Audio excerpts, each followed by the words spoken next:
Souhaiteriez-vous voir le retour de la prière quotidienne, de l'uniforme, des corridors silencieux et pourquoi pas de la strap? Ce soir, nous vous proposons un sondage enquête sur cette question. Ce sondage a été effectué par la maison de sondage Léger et Léger. 1021 personnes ont été interrogées à travers la province. René Ferron, le producteur de Caméra 88, se fera un plaisir de vous dévoiler les résultats de cette enquête et de vous présenter aussi les réactions des principaux intéressés, les enfants et les professeurs.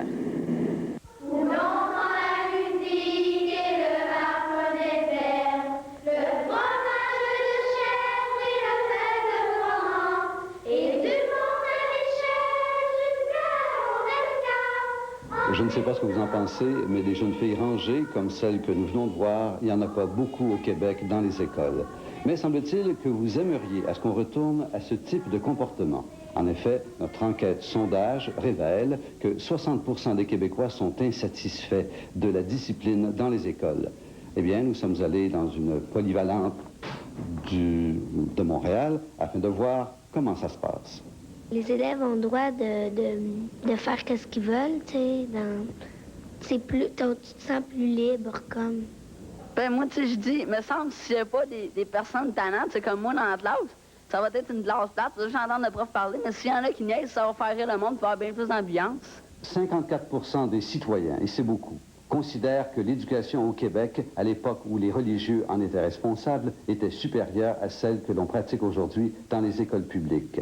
Au pensionnat Notre-Dame-des-Anges, dans l'est de Montréal, eh bien, on retrouve cette discipline qui, paraît-il, favorise une bonne éducation. Est-ce que vous trouvez ça trop sévère ici? Non! Non, parce que on apprend à bien parler, puis il n'y a pas de bagarre, là, comme dans les écoles publiques. Le retour des religieux dans le domaine de l'éducation est souhaité par 4 Québécois sur 10. Est-ce que l'enseignement donné par les religieux serait supérieur à celui donné par les laïcs? Madame Claire Loiseau-Tuntas, une enseignante de la polyvalente, répond à cette question. Je ne dirais pas supérieur. Je pense qu'il y a beaucoup de gens dans l'enseignement qui sont compétents, encore aujourd'hui, qui sont aussi compétents que les religieux et les religieuses l'étaient. Au pensionnat Notre-Dame-des-Anges, j'ai rencontré Sœur Janine de Gagné, une enseignante d'expérience. Comment explique-t-elle cette opinion des Québécois qui veut que les religieux, les religieuses étaient de meilleurs enseignants? Bien, comme religieux, bon, on n'a pas de mari, on n'a pas d'enfants à s'occuper. Alors, tout notre temps, on va le mettre à l'éducation. Je pense que c'est ça qui fait que il aimerait avoir des religieux. Parce que quand ils sont mariés, bien, il y a beaucoup, beaucoup autre chose à voir en dehors que l'enseignement.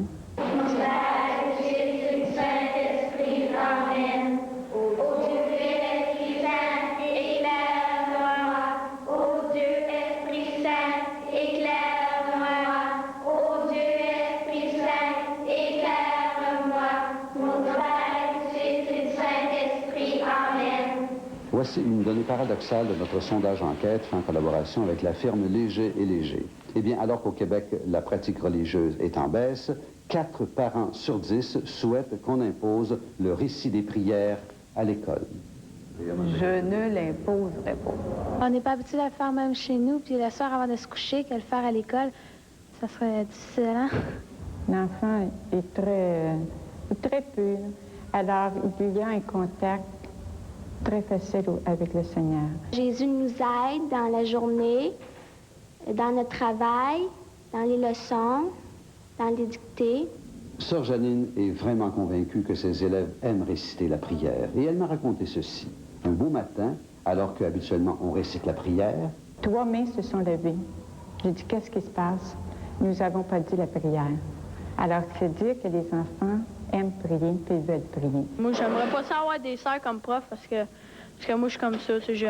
J'aime pas ça la religion. Pas ma faute, j'aime pas ça. Une prière, c'est une façon de parler à quelqu'un. Alors, finalement, une façon de parler à quelqu'un, t'as pas besoin de parler à quelqu'un devant tout le monde non plus. Prière ou pas, quelle que soit l'école, il y a toujours des règlements à faire respecter.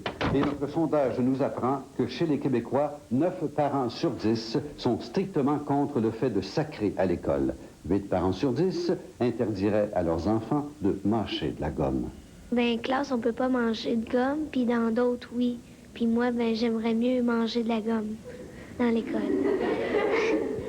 Et 50% des parents exigeraient le silence dans les corridors, les salles de bain, comme au couvent. Ben, on n'a pas besoin de parler pour aller à la toilette. Si les sœurs disent qu'il faut garder le silence sur les professeurs, c'est parce que pour pas que ça cause un désordre. Ben, on n'aimerait pas ça. On serait contre. Parce que nous autres, on aime parler. Ben, quand, mettons, le professeur, il parle, tu peux l'entendre. Puis ça fait plus tranquille. Non, ce serait pas une bonne chose. Pourquoi? On parlerait pareil. Eh bien, toujours au niveau des règlements, 2 personnes sur 10 sont contre le port des jeans à l'école. 3 personnes sur 10 sont contre le port du short. Et 4 personnes sur 10 sont contre le port de la mini-jupe. Ce qui nous amène au port de l'uniforme. Bien sûr, au pensionnat, on porte l'uniforme, mais devrait-on l'imposer partout? 4 parents sur 10 nous disent oui. Nous avons un tiers qui appartient à la classe riche, un tiers qui appartient à la classe moyenne et un tiers appartient à la classe pauvre. Et quand ils sont tous habillés pareil, personne ne peut savoir s'ils sont riches ou pauvres.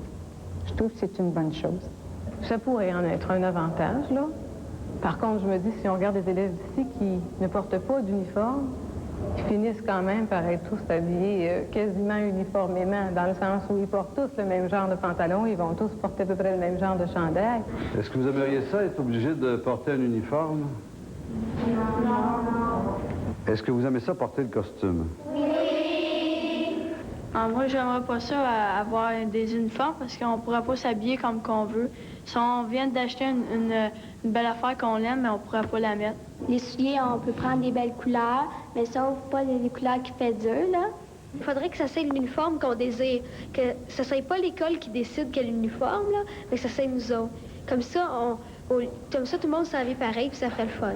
Je trouve que ça fait plus propre, plus distingué, ça fait plus gai. Ben moi, je dis qu'ils ont raison parce que c'est leur choix, puis nous, on a notre choix, fait que si on veut s'habiller comme on veut, on peut. Notre enquête révèle que dans les écoles publiques, des élèves désobéissants et rebelles, sur une classe de 30, eh bien, il y en a 3. Alors, pour faire respecter le règlement, que faut-il faire? 8 parents sur 10 préconisent de hausser la voix. On peut, mettons, prendre un timbre de voix qui peut être ferme, mais crier, ça ne sert à rien. D'autres mesures pour faire respecter les règlements, faire de la copie. 60% des parents sont en faveur, alors que 50% des parents privilégient la retenue après la classe.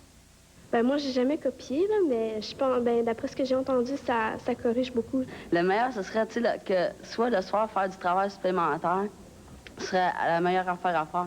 Ben pour moi, c'est quand c'est vraiment grave, là, les retenues, je pense que ça fait effet. Puis si les devoirs supplémentaires ne fait pas, ben d'avertir les parents.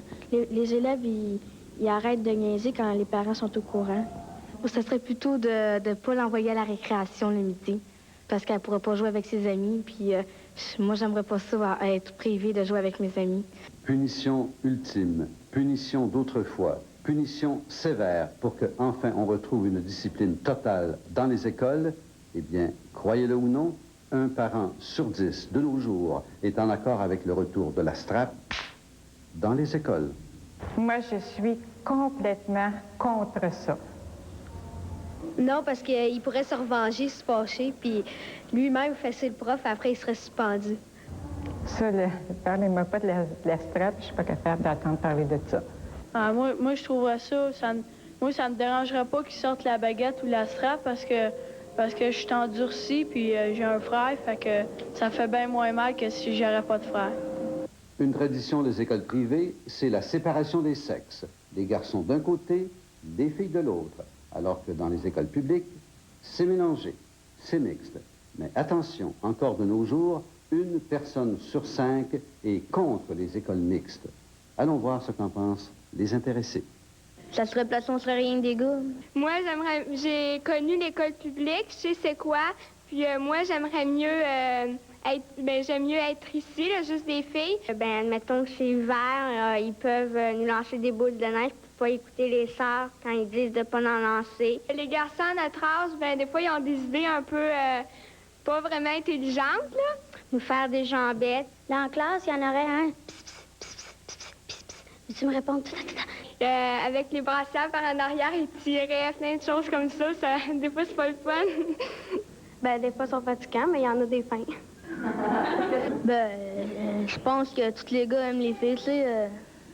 Ben moi, je dis oui parce que les garçons, on peut savoir comment ils vont se comporter plus tard. Parce que des fois, les garçons, ils rient des filles, fait que là, on s'habituerait plus à pas s'en occuper. Puis je crois que ça ferait plus de pep dans l'école. Les garçons, sont un peu plus forts que nous autres, puis on s'améliorerait dans les jeux. Il dit que les filles, ça aime plus les gars, puis les gars, ils aiment plus les filles. C'est d'un coup, t'as pas le goût d'en faire homosexuel si c'est avec juste des gars. C'est vrai. Moi, je trouve que ça ferait plus gay. On se fait plus de fun avec les filles. C'est un peu personnel. Enfin, on peut se demander si les jeunes ont changé, s'ils ne sont pas eux-mêmes la cause de l'insatisfaction des Québécois face à l'indiscipline dans les écoles publiques. Qu'en pensent nos deux enseignantes?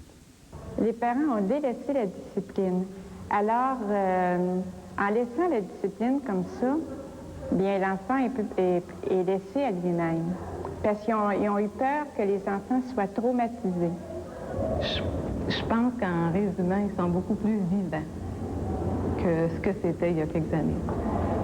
Puis ça, à ce moment-là, c'est bien sûr que ça implique peut-être plus d'intervention. Souvent, l'enfant n'est pas reconnaissant envers ses parents, envers ses professeurs, parce qu'il est comblé au-delà de ses désirs.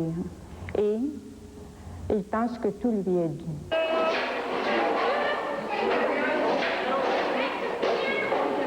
C'est pas nécessairement aussi reposant que ça pouvait l'être un temps. C'est pas moins intéressant, par exemple. C'est changé, qu'est-ce que vous voulez? Père, Fils et Saint-Esprit, Amen. Au revoir, mesdemoiselles. Au revoir.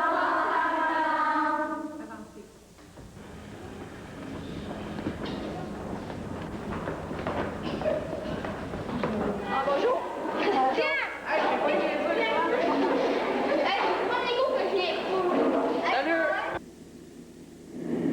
La thérapie, tam-tam.